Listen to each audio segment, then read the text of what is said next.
สวัสดีครับคุณกำลังอยู่กับอาจารย์โฟมนะครับรัฐวิสุทธิ์กล่อมจิตนะครับจากเพจอาจารย์โฟมสอน AutoCAD และช่อง YouTube CMAT เชียงใหม่ AutoCAD Training นะครับ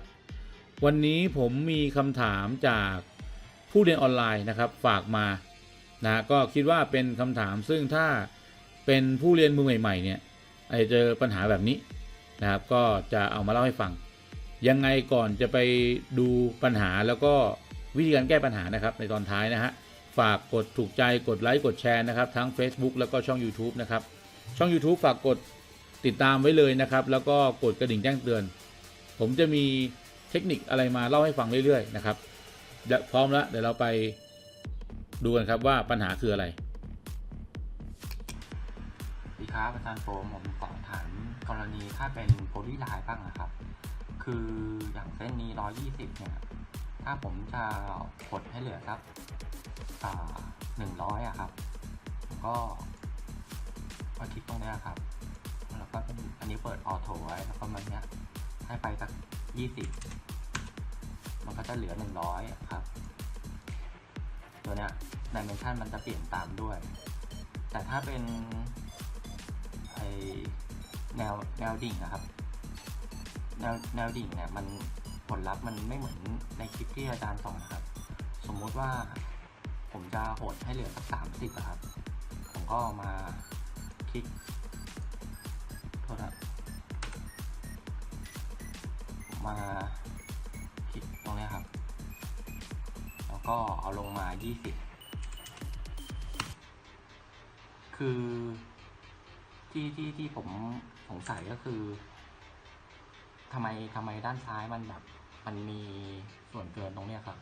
แล้วก็โหดลงมา20แล้วเนี่ยแต่ว่าดิเมนชันเนี่ยลีเนียร์ตรงนี้ครับมันยังคงค้างไว้ที่50อยู่ที่ตำแหน่งเดิมในขณะที่ถ้าเป็นเส้นนอนตัวนี้จาก120อ่ะพอผมสเปซปุ๊บเหลือ100มันเปลี่ยนให้ออโต้เลยครับอันนี้คือไม่เข้าใจว่าผมทำอะไรผิดตรงไหนครับเอาละครับจากคำถามนะครับคำถามของท่านผู้เรียนผู้นี้นะครับมีคำถามเข้ามา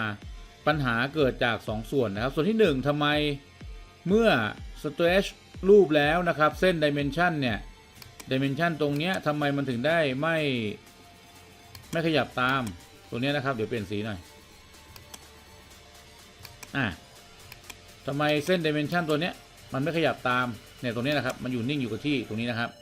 เสร็จแล้วทำไมพอสเตรสเส้นโพลีไลน์ตัวนี้ลงมาจากข้างบนลงมาแล้วมันยังเหลือปลายบริเวณนี้อยู่นะครับอันนี้เป็นปัญหาทั้งการวาดรูปแล้วก็ทั้งการให้ดิเมนชันหรือว่าการกำหนดขนาดนะครับเดี๋ยวผมจะเล่าให้ฟังนะฮะขอย้ำนะครับกดถูกใจกดไลค์กดแชร์ใน Facebookแล้วก็ฝากกดติดตามในช่อง YouTube นะครับกดกระดิ่งแจ้งเตือนไว้เลยเทคนิคแบบนี้เป็นอุปสรรคสำหรับมือใหม่ที่จะไปต่อนะครับว่ามันเกิดขึ้นได้ยังไงเขียนงานไปแล้วจะได้ไม่ต้องมามัวแก้ปัญหาย้อนหลังทีหลังนะครับเชิญเลยครับกดถูกใจในเพจ Facebook กดติดตามใน YouTube ได้เลยแล้วมาดูปัญหากันนะครับจะแก้ยังไงเรื่องนี้นะมา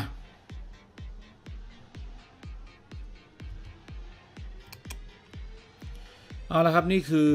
ที่หน้าจอโปรแกรม AutoCAD นะครับซึ่งผมวาดไว้2รูปจำลองไว้คล้ายๆกับเมื่อสักครู่นี้นะครับรูปสีเหลืองคือรูปที่มีปัญหาเรามาดูว่าปัญหาเป็นยังไงนะฮะข้อที่1ก็คือเขาบอกว่าเมื่อ stretch ฝั่งเส้นดิ่งทางขวามาเนี่ยเลื่อนมาซ้ายเนี่ยชี้คลิกแล้วชี้ตรงกลางแดงแล้วคลิกเลื่อนไปเลื่อนไปสัก10แล้วกันปรากฏว่าเส้น dimension มันหลุดจากรูปแบบนี่ dimension หลุดจากแบบนะครับปัญหานะ1 dimension หลุดจากแบบ2คำถามที่2ก็คือแล้วพอคลิกด้านนี้โพลีไลน์ด้านนอนเนี่ยเลื่อนลงสมมติว่าลงมา20แล้วทำไมมันเหลือปลายเส้นด้านบนตรงนี้ dimension อันนี้โอเคตามมาแล้วล่ะแต่ว่าตัวนี้ทำไมมันเหลือนะครับนี่คือคำถามที่2มาผมจะวาดให้ดู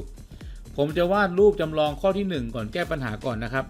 ปัญหาที่รูปนี้มันหลุดกันอย่างเงี้ยนะครับเป็นเพราะการวาดภาพไม่สมบูรณ์หรือไม่ได้จบคำสั่งบางครั้งมันก็ไม่ผิดหรอกนะวาดอย่างเงี้ยอาจจะถูกก็ได้แต่ในกรณีเนี้ยเขาไม่เข้าใจว่าทำไมเป็นอย่างนี้ใช้โพลีไลน์วาดนะครับ PL ผมจะวาดให้คล้ายๆนะครับ ระยะตรงเนี้ยไม่ได้เป็นสาระสำคัญสาระสำคัญอยู่ตรงนี้ครับการจบคำสั่ง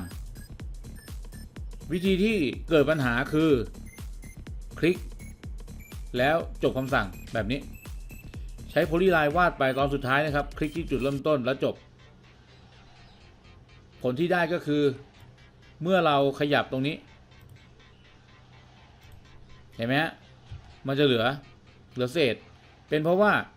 นี่คือปลายจุดเริ่มต้นและตรงนี้คือปลายจุดจบเส้น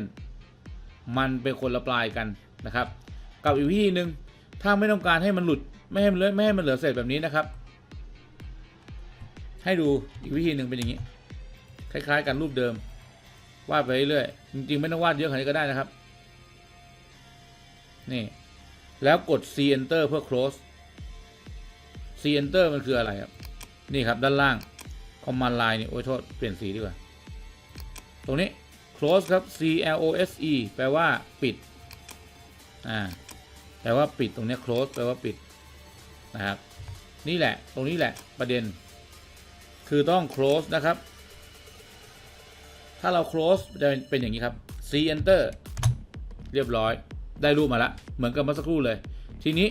พอเรามาขยับเนี่ยเส้นมันก็จะไม่หลุดจากกันเห็นไหมเพราะจุดนี้เรา close แล้วนะฮะเรา close แล้วนะครับถ้าเรา close แล้วมันติดกันไปเลยไปไหนก็ไปด้วยกันแต่ถ้าเกิดไม่ได้ close ตรงนี้มันจะแยกกันได้นี่ผมเอานี่มากดตรงนี้ดูเหมือนจะปิดเรียบร้อยนะผมเลื่อนนี่ออกไปมันก็ยังไปอีกอยู่ดีนะครับแต่ถ้าใช้ close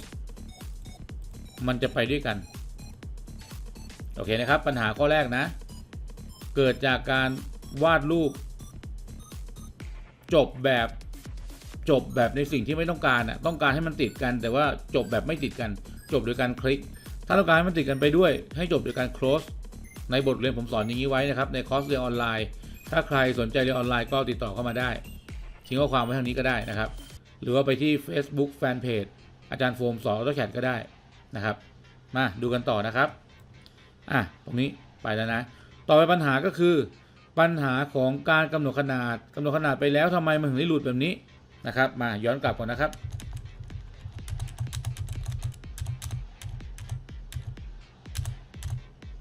ได้อย่างนี้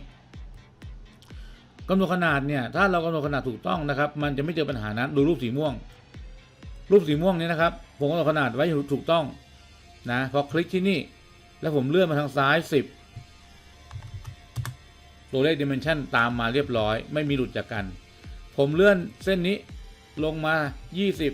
20เลข dimension ก็ขยับปรับค่าให้เรียบร้อยจะต่างจากรูปนี้ที่พอขยับไปทางนี้10หลุดละเห็นไหมหลุดจากกันแล้วครับผมขยับเส้นนอนลงมา20ก็ไม่ตามมาด้วยโอเคนะครับปัญหาคืออะไรปัญหาเกิดจากการกำหนดขนาดนะฮะการวาดรูปไม่เกี่ยวแล้วนะคราวนี้อยู่ที่การกำหนดขนาดแล้วนะครับกำหนดขนาดยังไงให้มันลงมาเหมือนทางด้านขวาเนี่ยเอาลงมาทางเนี้ย20แล้วตัวนี้มาด้วยนะฮะลบไอ้นี่ออกนะครับกำหนดขนาดให้ถูกต้องผมจะย้ำเสมอว่าให้ใช้ snap ช่วยถ้าใครเรียนโดยละเอียดนะครับใครเรียนกับผมในคอร์สออนไลน์หรือเข้าห้องเรียนสดเนี่ยเรียนโดยละเอียดจะรู้ว่าผมเนี่ยจะให้ใช้ snap มาช่วยให้ชัดเจนอย่างนี้ครับต้องการกำหนดขนาดจากบนลงล่างหรือล่างขึ้นบนก็ได้ไม่เป็นไรนะครับแต่เลื่อนเมาส์เข้าไปผมจะไม่ไปหาปลายเส้นผมจะใช้ snap มาช่วยทีนี้จะทำให้ดูก่อนว่าที่เป็นปัญหามันเกิดจากอะไรล่างขึ้นบนนะตรงเนี้ยผมดันไปชี้ครับปัญหาคือไปชี้โดนเส้น dimension แล้วเกิดจุดโหนดขึ้นมาคลิกวัดระยะออกมาได้เหมือนกันเห็นไหมฮะได้เหมือนกันทีนี้พอเราแค่ย้ายเราแค่ปรับแต่งรูปเท่านั้นแหละหลุดเลยเห็นไหมฮะหลุดเลยไม่ไปด้วย dimension หลุดไปเลยเห็นไหมฮะเพราะไปโดนโหนดของ dimension ข้างบนถ้าใครดูไม่ทันลองย้อนดูทำให้ดูใหม่ก็ได้จะได้ไม่ต้องย้อนนะครับเดี๋ยวเผื่อย้อนไม่ถูกตรงนี้ด้านล่างเนี่ยเดี๋ยวอย่างนี้ดีกว่า ดูอีกรอบนะครับมันเกิดอะไรขึ้นนะผมคลิกที่นี่นะสังเกตนะเมื่อสักครู่ผมกำหนดขนาดเนี่ยปลายล่างเนี่ยผมใช้ endpoint ปลายบนผมไปชี้ให้โดนโหนดกลัวไม่รู้เรื่องเอาใหม่อ่ะข้อผิดพลาดเมื่อสักครู่คืออย่างนี้ครับมันพลาดหรือเปล่าลองดูนะผมใช้ตัวล่างเป็น endpoint คลิกตัวบนผมเป็นโหนดผมไปชี้โดนเส้นกำหนดขนาดปัญหาเนี่ยเกิดจากการที่ทำงานโดยไม่ค่อยซูมอ่ะแล้วก็ไม่รู้เรื่องก็ไปชี้โดน endpoint อย่างเงี้ยไอ้โทษโดนโหนดอย่างนี้นะเห็นโหนดนะครับ NODE นะขึ้นมานะครับคลิกออกมานะข้างล่างเจอ endpoint ข้างบนเจอโหนดดูว่ามันจะเกิดอะไรขึ้นพอขยับเส้นนี้ไปทางซ้าย10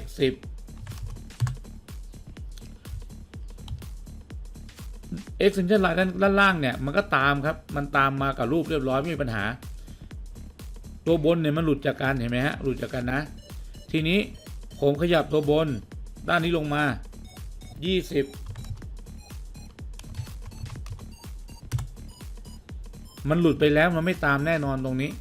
พอขยับตัวล่างจำได้นะครับตัวล่างนี่ผมชี้แล้วคลิกที่ endpoint นะพอขยับเส้นนี้ขึ้นบน10 dimension มันจะตามเห็นไหมฮะเพราะผมไปชี้ endpoint มาผมเอาลงคืนค่าเหมือนเดิมนะเอาลงทางล่าง10ระยะเหมือนเดิมนะครับได้อย่างนี้ทีนี้ถ้าผมกำหนดขนาดให้ถูกอย่างนี้เมื่อกี้มันผิดนะเอาถูกต้องทำยังไงเอาลีเนียร์มานะครับด้านล่างเนี่ยผมกดที่ชี้ที่ endpoint อย่างนี้ขึ้นแล้วคลิกเลยด้านบนก็ชี้ endpoint ไม่ไปหาโหนดอย่างนี้นะ endpoint ตรงนี้นะครับคลิกแล้วคลิกอย่างนี้มาดูจะมีปัญหาไหมอันแรกขยับไปทางซ้ายก่อนเลย10ไปไหมตามไปเรียบร้อยแล้วไม่หลุดจากกันขยับอันนี้ขึ้นบน10เห็นไหมฮะไม่หลุดจากกันนะครับตามกันไปแล้วขยับตัวบนลงมา10ก็มาตามกันปกติเห็นไหมครับปัญหาเกิดจากอะไรเกิดจากการที่ท่านกำหนดขนาดโดยการไม่ใช้ snap endpoint มาช่วยไปใช้แล้วก็ไม่ซูมพอไม่ซูมเนี่ยด้วยความเป็นมือใหม่ก็ไปโดนเลยครับไม่ซูมไปโดนโหนดเข้าไงมาทางนี้คลิก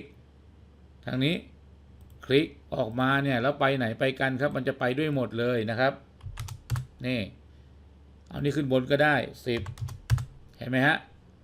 นี่คือการแก้ปัญหาไม่ใช่นี่คือการทำงานให้ถูกต้องนะครับก็จะทำให้ในการเขียนงานเราเนี่ยเขียนทีเดียวจบไม่ใช่เขียนแล้วกำหนดขนาดไม่ถูกต้องก็พอตัวเลขมันหลุดก็ต้องตามมาแก้กันใหม่นะครับ AutoCAD มีดีเทลเยอะแยะไปหมดเลยนะครับ AutoCAD มีดีเทลเยอะแยะไปหมดก็ยังไงเนี่ยฝากไว้ว่าศึกษาให้ดีศึกษาให้ละเอียดนะครับขอบพระคุณที่ซื้อคอร์สเรียนออนไลน์ของผมไปนะครับไปศึกษาไปเรียนรู้ก็ขอให้เรียนรู้อย่างเต็มที่นะครับจะได้ทำงานได้ไม่ติดปัญหานะครับ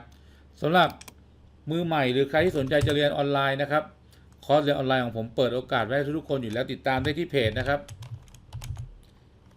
เพจนี้นะครับอาจารย์โฟมนะครับโอ้โทษกรมหน้ากรมตาพิมพ์อาจารย์โฟมสอน AutoCAD นี่เพจนี้เลยนะครับรับรองว่าเป็นเนื้อหาคอร์สเรียน AutoCAD ที่ดีที่สุดแล้วกันนะฮะกันกรองมาจากประสบการณ์ในการสอนคนตัวเป็นในห้องเรียนนะครับแล้วก็เรียบเรียงมาอย่างละเอียดยิบนะฮะยังไงก็ถ้าใครใช้ Facebook ไปค้นหาเพจนี้นะครับอาจารย์โฟมสอน AutoCAD นะครับส่งข้อความมาทักทายเซฮายสมัครเรียนกันได้นะครับแล้วก็ใน YouTube นะครับใครอยู่ใน YouTube ตอนนี้ฝากไปกดถูกใจกดติดตามกดกระดิ่งแจ้งเตือนไว้เลยนะครับเทคนิคดีๆจะถ่ายทอดมาเรื่อยๆนะครับมีคำถามลองฝากคำถามไว้ได้ขอบพระคุณครับสวัสดีครับ